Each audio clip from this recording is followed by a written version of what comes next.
बिस्मिल्लाहिर्रहमानिर्रहीम। अस्सलाम वालेकुम नादरीन, आप यूट्यूब चैनल देख रहे हैं। मैं इमरान खान हूँ। सबसे पहले जो अफसोसनाक खबर है वो इस्माइल हानिया की शहादत की है। इस्माइल हानिया जो है वो एक फ़लस्तीनी लीडर हैं और हमास से इनका ताल्लुक़ था। ये 2006 में फ़लस्तीन के वज़ीर-ए-आज़म भी रह चुके हैं, जबकि 2007 में फिर उसके बाद इनकी वज़ारत उज़्मा ख़त्म हो गई थी सदर महमूद निजात के हाथों में। लेकिन ये इनका बहुत पुराना ताल्लुक़ है हमास के साथ और ये फ़लस्तीन की आज़ादी के लिए, बैतुल मक़दस की आज़ादी के लिए बड़े अरसे से जदोजहद कर रहे हैं। 1962 में ये पैदा हुए थे, अब लगभग इनकी 62 साल उम्र थी और ये ईरान के दौरे पर आए हुए थे, क्योंकि ईरान के नए नौ मुंतखब सदर की वो जो तकरीब चल रही थी उसके लिए ये ईरान गए थे। पाकिस्तान के वज़ीर-ए-आज़म शहबाज शरीफ ने भी जाना था, लेकिन शहबाज शरीफ साहब जो हैं वो तबीयत ख़राब होने की वजह से नहीं जा पाए। अब उसके अंदर लोग जो है वो चीज़ें ढूंढ रहे हैं कि शायद पाकिस्तान इंटेलिजेंस को पहले पता था तो उन्होंने अपने वज़ीर-ए-आज़म को रोक लिया। तो उस तकरीब में कुछ नहीं हुआ, ये सबको पता होना चाहिए। किसी तकरीब के अंदर ये नहीं हुआ, लेकिन जब वो रात गए अपने घर पहुँचे, जिस घर के अंदर वो क़याम पज़ीर थे, तो वहाँ पे कातलाना हमला हुआ है, जिसमें इस्माइल हानिया और उनके एक जो सिक्योरिटी गार्ड है, ये 2 लोग इस वाक़े के अंदर शहीद हो गए हैं। ईरान ने अभी तक तफसीलात जारी नहीं की। और देखिए, अगर पाकिस्तानी इंटेलिजेंस को पहले से पता होता तो वो कम से कम ईरान को तो आगाह कर देते ना। तो पाकिस्तान के लिए तो ज़्यादा इंपॉर्टेंट ये है कि एक मुस्लिम लीडर जिसकी शहादत के ऊपर पाकिस्तान को अफसोस भी है और पाकिस्तान ने उसके लिए एहतजाज भी किया, मजम्मत भी की, और पाकिस्तानी सियासी जमातें उस पर फ्यूचर में एहतजाज करने का ऐलान भी कर चुकी हैं और उनका गायबाना नमाज जनाजा पाकिस्तान में पढ़ाया भी जा रहा है। तो पाकिस्तान ज़रूर आगाह करता अगर कोई ऐसी बात होती। इस तरह की चीज़ें जो है या इस तरह की चीज़ें उनको फैलाना नहीं चाहिए। कुछ लोग तो इसको यूँ बता रहे हैं कि जैसे वज़ीर-ए-आज़म की जान बचा के बड़ा कारनामा किया गया। एक्चुअली ऐसा नहीं है। इसहाक डार साहब गालिबन गए हुए हैं वहाँ पे। अब ये जो एक तकरीब थी उसके अंदर वो शामिल हुए और वहाँ वो सबकी निगाहों का मरकज़ भी थे इस्माइल हानिया, और उनकी कुछ वीडियोज़ भी आ रही थी जहाँ पे लोग उन्हें बड़ी गर्मजोशी से मिल रहे थे। उनकी सदर से भी मुलाकात हुई, उनकी मुलाकात हुई जो ईरान के सुप्रीम लीडर हैं आयतुल्लाह ख़ामेनी, उनके साथ भी मुलाकात हुई गुज़िश्ता रोज़। और फिर जब वो रात को अपने घर में गए तो ईरान तफसीलात अभी नहीं दे रहा, सिर्फ यही है कि उस जगह को टारगेट किया गया जहाँ पे वो मौजूद थे और उन्होंने ये कहा कि इस्माइल हानिया को यहूदी एजेंटों ने निशाना बनाया है जिसका बदला लिया जाएगा। और ये है जनाब टोटल जो ईरान की तरफ से भी इंफॉर्मेशन आई है। अभी तक उन्होंने तफसीलात जो है वो जारी नहीं की। और जो हलफ बर्दारी की तकरीब है उसमें 70 से ज़ायद ममालिक के नुमाइंदों ने शिरकत की थी और बहुत सारे और लोग भी इस्माइल हानिया के अलावा वहाँ पे शरीक थे। बहरहाल ये इंतहाई अफसोसनाक वाक़या है।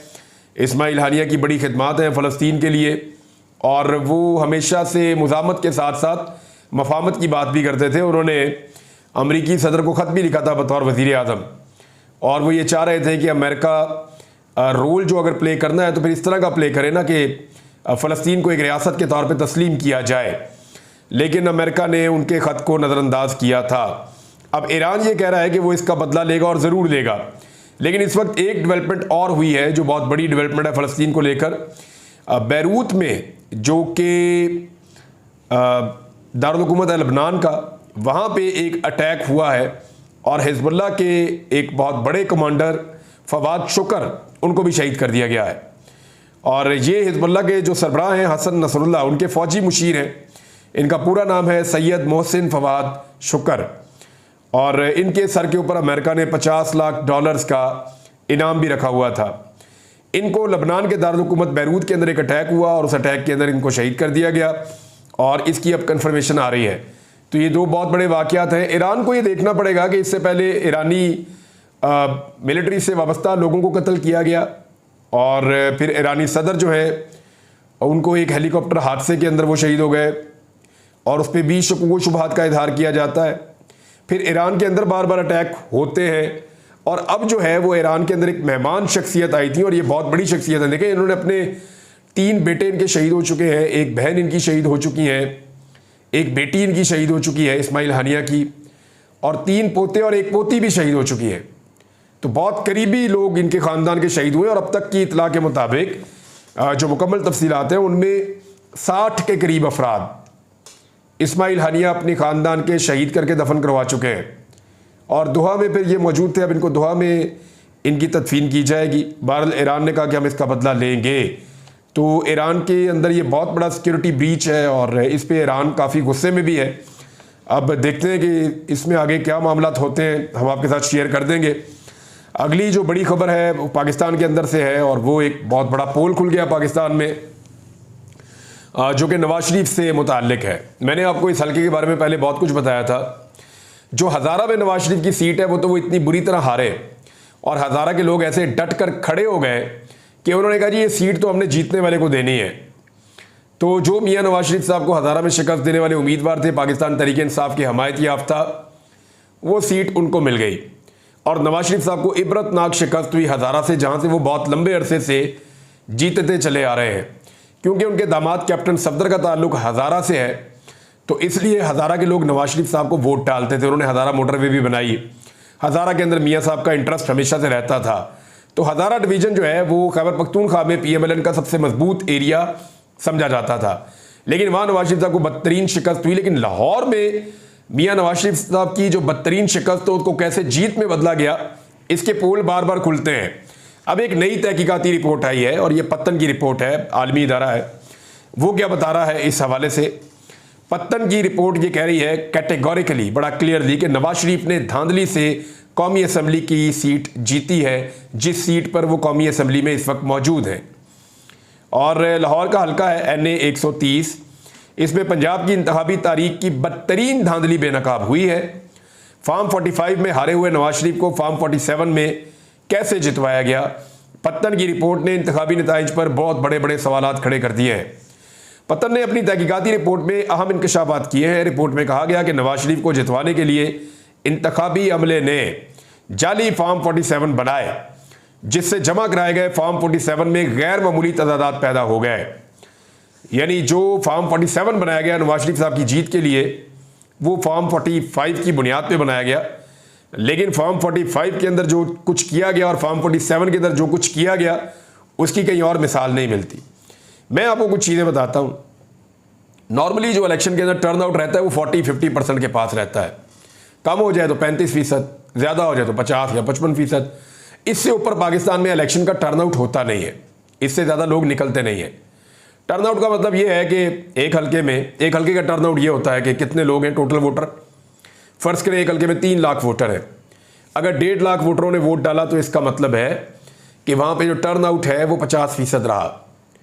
और अगर 1 लाख लोगों ने वोट डाला तो इसका मतलब है 33% वहाँ पे टर्न आउट रहा। तो ये टर्न आउट होता है। तो ऐसा मुमकिन नहीं है कि कहीं पे 80% तक टर्न आउट चला जाए, मुमकिन नहीं है, इतने वोट डाले नहीं जा सकते।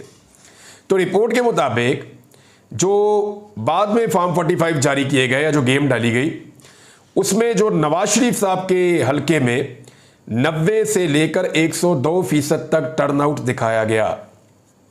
अच्छा, 90% टर्नआउट तो हो ही नहीं सकता। यानी कैसे मुमकिन है कि 2,70,000 लोग वोट डाल दें 3 लाख में से? मैं आपको मिसाल दे रहा हूं, इतने लोग तो वोट नहीं डाल सकते। यानी अगर एक पोलिंग स्टेशन के अंदर, बहुत सारे पोलिंग स्टेशन के बारे में बता रहे हैं, एक पोलिंग स्टेशन के अंदर टोटल वोट अगर 1,000 है तो ये कैसे मुमकिन है कि 900 लोग वोट डाल दें? बल्कि 90% से लेके 102% तक भी वोट डले हैं। अब 102% कैसे हो सकते हैं? मिसाल के तौर पे एक पोलिंग स्टेशन के अंदर टोटल वोट हैं 1,000 और वहां जो वोट पड़े हैं वो है 1,020। क्या ये मुमकिन है कि 20 वोट ज्यादा पड़ जाए? ये तो तभी होगा ना जब आपने जुड़लू फेरा हो, आपने धांधली की हो। और एक और अजीब चीज ये है कि जहां पे यानी एक जो पोलिंग स्टेशन होता है, जब भी आप उसके अंदर जाते हैं तो आपको 2 पेपर दिए जाते हैं। मिसाल के तौर पे ये मेरे पास 2 पेपर है, ऐसे आपको 2 पेपर दिए जाते हैं। एक पेपर जो है वो कौमी असम्बली का होगा, एक जो होगा वो सूबाई असम्बली का होगा। तो आप 2 पेपर लेकर जाएंगे, ऐसे देखेंगे, स्टैंप उठाएंगे और एक पे मोहर लगाएंगे और फिर इसको फोल्ड कर लेंगे, फिर दूसरे पेपर पे मोहर लगाएंगे, फिर इसको फोल्ड कर लेंगे, फिर दोनों पेपर फोल्ड करके जाके आप डब्बे में डाल देंगे। ये आपने अपना वोट डाल दिया। ये है जी तरीका वोट डालने का। अब हुआ ये है कि एक तरह के वोट जो हैं, जो नवाज शरीफ साहब को पड़े कौमी असम्बली के फॉर्म 45 के ऊपर वोट पड़ रहे हैं 90% से लेके 102% तक। यानी अगर पोलिंग स्टेशन में 1000 वोट है तो 900 से लेके 1002 वोट, 1020 वोट तक नवाज शरीफ साहब को पड़ रहा है। लेकिन उसी वक्त जो सूबाई असम्बली का फॉर्म 45 है, यानी ये भी साथ ही पड़ा है ना, हर आदमी को 2 मिले थे और उसने 2 ही डाले थे। ये कैसे हो सकता है कि ये आधे रह गए ये पढ़ रहे हैं जी 40%, यानी 400, 410, वो पढ़ रहे हैं 900, 900 से लेके 1020 तक। क्या ये पॉसिबल है कि 500 600 बंदा जो है वो आए और दोनों वोट ले ले और एक डाल दे और एक जाया करके चला जाए, या एक जेब में डाल के वापस ले जाए? तो ऐसा पाकिस्तान की तारीख में, क्या दुनिया की तारीख में कभी नहीं हुआ जो नवाज शरीफ साहब को जिताने के लिए किया गया है। इसको दोबारा समझिए कि एक ही पोलिंग स्टेशन में कौमी असेंबली के उम्मीदवार को जो वोट पड़ रहे हैं वो फर्ज करें 100 वोट हैं, और सूबाई असेंबली के उम्मीदवार को जो वोट पड़ रहे हैं वो हैं 40 से 45 वोट। ये फर्क ने पूरा का पूरा इलेक्शन जो है वो मशकूक बना दिया है। 82 पोलिंग स्टेशन पर कौमी असेंबली का टर्नआउट औसतन 86% रहा, यानी 82 पोलिंग स्टेशन है। 10 पोलिंग स्टेशन होना तो फैसला कुन मामला हो जाता है। 10 पोलिंग स्टेशन का रिजल्ट पूरा का पूरा नतीजा बदल देता है। लेकिन यहां 82 पोलिंग स्टेशन ऐसे हैं नवाज शरीफ के हल्के में, यास्मीन राशिद साहिबा के मुकाबले में वो इलेक्शन लड़ रहे थे, जहां कौमी असेंबली का टर्नआउट औसतन 86% रहा, एवरेज 86% वोट पड़ा है, जो मुमकिन ही नहीं है। और अजीब बात यह है कि उन्हीं पोलिंग स्टेशंस के ऊपर, यानी उन्हीं 82 पोलिंग स्टेशंस के ऊपर जो सूबाई असेंबली के उम्मीदवार हैं उनको जो वोट पड़े हैं वो बनते हैं 40%, यानी आधे वोट पड़ रहे हैं। जितने वोट कौमी असेंबली के उम्मीदवारों को ठप्पे लग रहे हैं उससे आधे ठप्पे सूबाई असेंबली के उम्मीदवारों को लग रहे हैं। कोई है समझ में आने वाली बात? मुमकिन ही नहीं है। दोनों सफ़े एक साथ मिलते हैं, दोनों सफ़े एक साथ डालते हैं, जेब में डाल के आप बाहर ले जा नहीं सकते, वहां पे अमला मौजूद होता है। इसकी सीसीटीवी फुटेज निकलवानी चाहिए। मैं आपको बताता हूं, अगर नवाज शरीफ के इस इलेक्शन की चोरी को पकड़ना है तो यास्मीन राशिद साहिबा के वकील को यह कहना पड़ेगा इलेक्शन कमीशन ऑफ पाकिस्तान को और इलेक्शन ट्रिब्यूनल को कि कुछ हो जाए, ये जो मेरे पोलिंग स्टेशंस थे, तमाम पोलिंग स्टेशंस की जो सीसीटीवी फुटेज है उसको फौरी तौर पर महफूज किया जाए। ज्यादातर वकला ने यह कहा है, कुछ वकला ने यह बात नहीं कही। तो मेरे ख्याल में सीसीटीवी फुटेज को अगर महफूज किया जाए तो यह धांधली बड़े आराम से बेनकाब हो सकती है। यानी दोनों उम्मीदवारों के वोटों में 78,000 से ज्यादा वोटों का फर्क है, यह बात है जी। और 69 पोलिंग स्टेशन के ऊपर यानी 78,000 वोट जो है वो कौमी असेंबली में ज्यादा पड़ गए और सूबाई असेंबली में कम पड़ गए। अब आप अंदाजा कीजिए कि इतनी बड़ी तादाद में लोग कैसे गलती कर सकते हैं, मुमकिन नहीं है। नवाज शरीफ साहब के लगभग 12,000 वोट बढ़ा दिए गए, यास्मीन राशिद साहिबा के 3,000 वोट कम कर दिए गए, और ये सिर्फ वो हैं जो फॉर्म 45 की 2 नंबरी है। बाकी 2 नंबरी अलग है। वो जब टोटल पता चलती है, जो मेरे सोर्सेज ने मुझे बताया था, उन्होंने कहा था 67,000 की लीड से यास्मीन राशिद साहिबा जीत रही थी, 60,000 से ज्यादा की लीड, और नवाज शरीफ साहब हार रहे थे। लेकिन नवाज शरीफ साहब की हार को जीत में तब्दील किया गया। रिपोर्ट यह कह रही है कि टर्नआउट में 40 से 45% का फर्क आ जाए, यह मुमकिन ही नहीं है, ऐसा हो ही नहीं सकता। नवाज शरीफ 166 जबकि पीटीआई की उम्मीदवार यास्मीन राशिद 208 फॉर्म 45 पर फाते थी। बाद में फॉर्म 47 पर नवाज शरीफ को यास्मीन राशिद पर बर्तरी दिखा दी गई। अन्य 130 को 376 पोलिंग स्टेशन में तकसीम किया गया है, जिनमें 217 एक तरफ हैं और बाकी जो हैं वो दूसरी तरफ हैं। तो ये नवाज शरीफ साहब की बदतरीन धांधली। अंदाजा कीजिए, आपके 3 दफा पाकिस्तान का वजीर आज़म रहने वाला शख्स, 1 मरतबा वजीर आला रहने वाला शख्स 35-40 साल से इस मुल्क में हुक्मरानी कर रहा है। इक्तदार की भूख भी कैसी चीज़ है कि एक ऐसी खातून जो कैंसर ज़दा हैं, एक ऐसी खातून जिन्होंने नवाज शरीफ का बहुत ख्याल रखा जब वो जेल में थे, जब वो बीमार हुए तो उनको अस्पताल में लाई, एक ऐसी खातून जिनके मियाँ नवाज शरीफ साहब पे और उनके ख़ानदान पे एहसानात हैं, एक ऐसी खातून जो जेल के अंदर बंद है, नाकर्दा गुनाहों की सज़ा काट रही है, एक ऐसी खातून से बदतरीन शिकस्त खाने के बावजूद मियाँ नवाज शरीफ साहब ने हार नहीं तस्लीम की। यानी कितनी बड़ी ज़्यादती है। यानी करैक्टर क्या होगा इस आदमी का। यानी मुझे हैरत होती है कि कोई भी करैक्टर वाला आदमी हो, वो हार जाए तो वो हार मान लेता है। मियाँ नवाज शरीफ साहब ने करैक्टर नहीं दिखाया, हत्ता कि खुर्रम दस्तगीर साहब ने करैक्टर दिखा दिया, हत्ता कि ख्वाजा साद रफीक साहब ने अपना करैक्टर शो किया। हार गया वो, कोई बात नहीं, दोबारा लड़ूंगा इलेक्शन, फिर आएंगे दोबारा, पब्लिक के पास जाएंगे। ये है डेमोक्रेसी। लगता है मियाँ नवाज शरीफ साहब अपनी वो ट्रेनिंग ही नहीं भूली जो उनको ज़िया-उल-हक साहब से मिली थी कि ज़बरदस्ती आओ, ताकत के साथ आकर बैठ जाओ, जबर के साथ बैठे रहो, फस्तायत दिखाते रहो, मुखालिफिन को कुचलते रहो, हर मुखालिफ आवाज़ को या तो खरीद लो या हर मुखालिफ आवाज़ को कुचल दो। ये मियाँ नवाज शरीफ साहब ने सीखा था अपनी सियासी पैदाइश में, और अब तक वो यही करते चले आ रहे हैं। कितनी ज़्यादती की और कितनी बेइज्जती की बात है कि पाकिस्तान का 3 मरतबा वज़ीर आज़म रहने वाला शख्स एक खातून से हार गया और हार नहीं मान रहा। कितनी ज़्यादती है। और उनको जेल में बंद किया हुआ है सिर्फ इस ख्वाहिश के ऊपर कि ये बाहर आएगी तो मेरी सीट छीन लेगी। मियाँ साहब, सीट जो है ना वो आपकी छिन चुकी है।